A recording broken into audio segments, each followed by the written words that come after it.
ulat ng langit. Balitang mula sa itaas, gabay sa bawat hakbang. Magandang araw Pilipinas, magandang araw Ormoc City. Ako si Rhea Parelia. At ako naman si Joaquin Suwan. Kasama ninyo kami upang ihatid ang pinakasariwa at pinakamahalagang ulat ng panahon. Mula sa mga paparating na bagyo o init ng araw, hanggang sa mga pagbabagong maaring makaapekto sa ating araw-araw na pamumuhay. Ito ang inyong Ulat ng Langit ngayong Agosto 2025. Simulan natin sa mas malawak na tanawin. Alamin natin ang lagay ng panahon sa iba't ibang panig ng mundo, mula sa Asia hanggang Amerika, Europa, Africa at Australia. Narito ang pandaigdigang ulat ng panahon. Magandang araw sa inyong lahat. Narito ang inyong World Weather Update para sa araw ng ika-21 ng Agosto. Ako si Mel Vitado, naghahatid ng mga detalye mula sa iba't ibang panig ng mundo. At ako naman si Giselle, handang magbahagi ng mga napapanahong balita at impormasyon tungkol sa ating klima. Dumiretso na tayo sa mga detalye ng panahon para sa araw na ito. Magsimula tayo sa Asia. Tokyo, Japan, asahan ng malamig na kondisyon na may mataas na temperatura na 30 degrees Celsius. May posibilidad ng pagkulog sa panahon. Paalala, ugaliin magdala ng payong at panatilihin hydrated ang katawan. Lumipat naman tayo sa Hilagang Amerika. Sa Los Angeles, USA, bahagyang maulap na kalangitan na may mataas na 24 degrees Celsius. Paalala, huwag kalimutang maglagay ng sunscreen upang protektahan ang ating balat. Sa kabila ng Atlantiko patungo sa Europa, sa London, United Kingdom, maulap na may posibilidad ng ambon, temperatura sa paligid ng 18 degrees Celsius. Paalala, magdala ng payong o raincoat upang iwasan ang basa sa ulan. Ngayon, pumunta tayo sa Africa. Sa Johannesburg, Africa, malinaw na kalangitan na may mataas na temperatura na 24 degrees Celsius. Paalala, magdala ng jacket dahil malamig ang sa gabi. Sa wakas, sa Sydney, Australia, kasalukuyan nakakaranas ng banayad at maaraw na panahon na may mataas na temperatura na 20 degrees Celsius. Habang ang mababang temperatura naman ay bababa sa 14 degrees Celsius sa gabi. Ngayon, ituon natin ang ating pansin sa pandaigdigang klima at lokal na epekto nito. Patuloy na sinusubaybayan ang pagtaas ng temperatura at pagbabago ng pattern ng panahon sa mundo. Narito ang isang mabilis na mga paalala sa kalusugan para sa mga manonood. Sa mga lugar na maulan, magdala ng payong upang maiwasan ang pagkakasakit. Sa mga lugar na mainit, panatilihing hydrated ang katawan at protektahan ang balat mula sa araw. Pagtingin sa hinaharap, inaasahan namin ang isang tropikal na bagyo na bumuo sa kanlurang Pasipiko na potensyal na makaka-apekto sa bansang Japan. Pinapayuhan namin ang mga residente ng mga ibayang lugar na hindi nakatutok para sa mga Iyan ang ating pandaigdigang ulat panahon para sa araw na ito. Ako po si Giselle. At ako naman si Mel Vitado. At kami ang inyong mga taga-ulat para sa World Weather Update. Manatiling ligtas, handa at may kaalaman saan man kayo naroon. Balik sa inyo, Joaquin at Rhea. Maraming salamat sa ulat panahon mula sa iba't ibang panig ng mundo.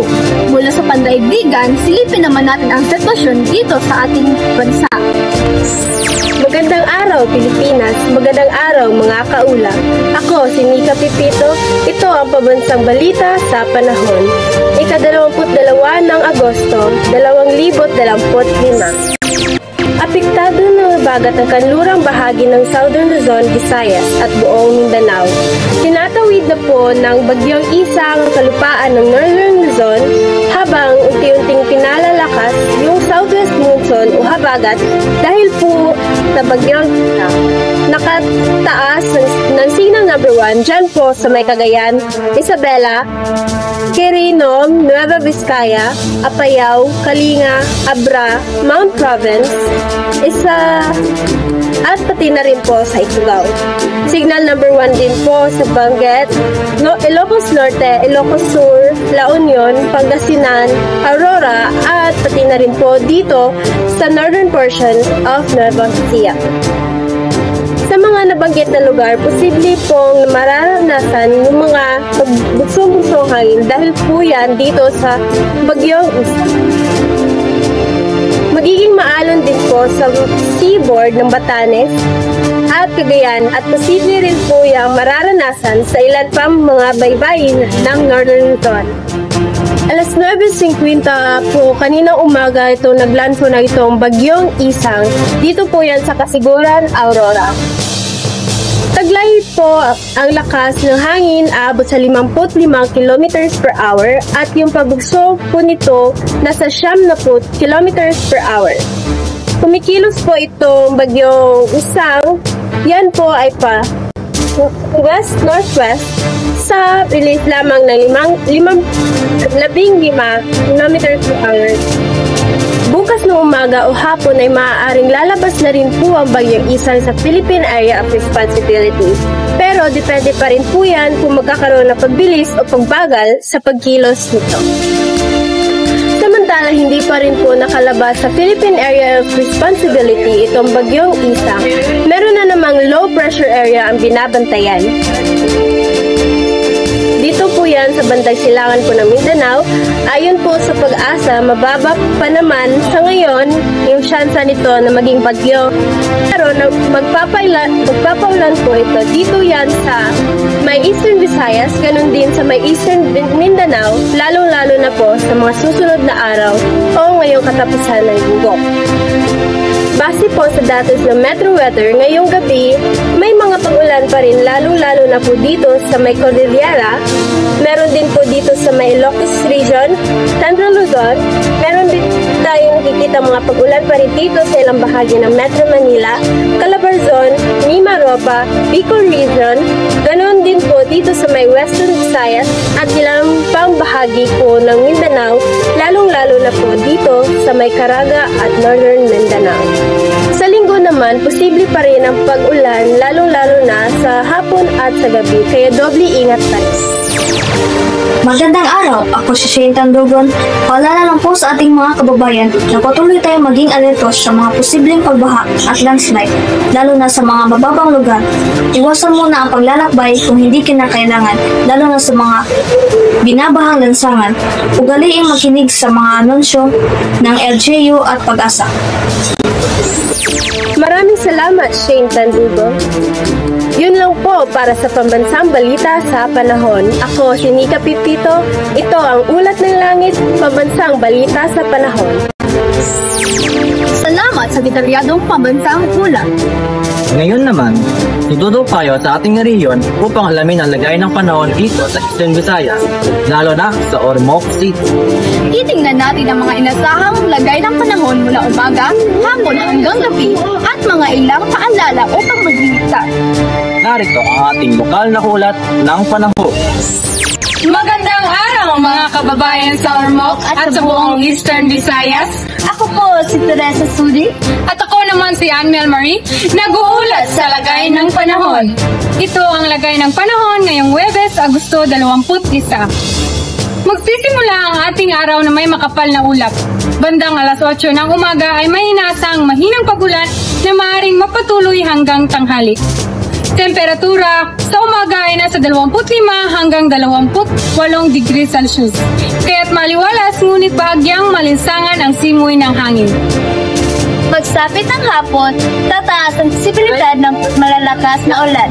Bandang alauna ay masisimula ng ulan na maaaring tumagal hanggang alas 4 o alas 5 ng hapon.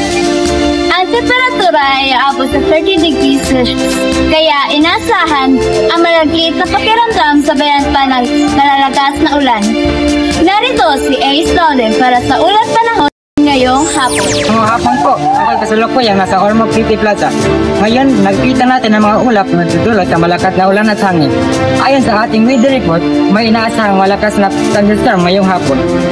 Nakikita na po natin ang mga residente na naghahanda sa malakas na ulan. Nakikita natin dito ang mga tao, residente na naghahanda na sa posibilidad na mas malakas na ulan. Marami ang nagdadala ng payong. Ang ulan sa hapon ay maaaring may kasamang malakas na hangin.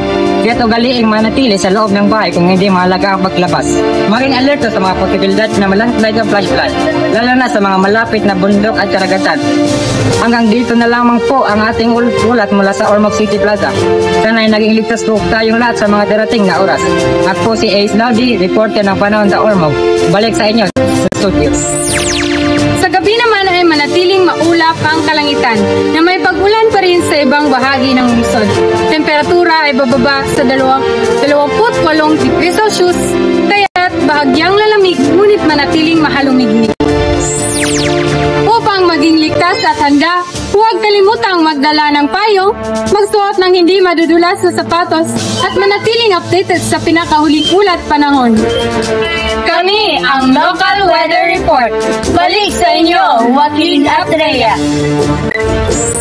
Maraming salamat sa ulat mula sa ating field reporter.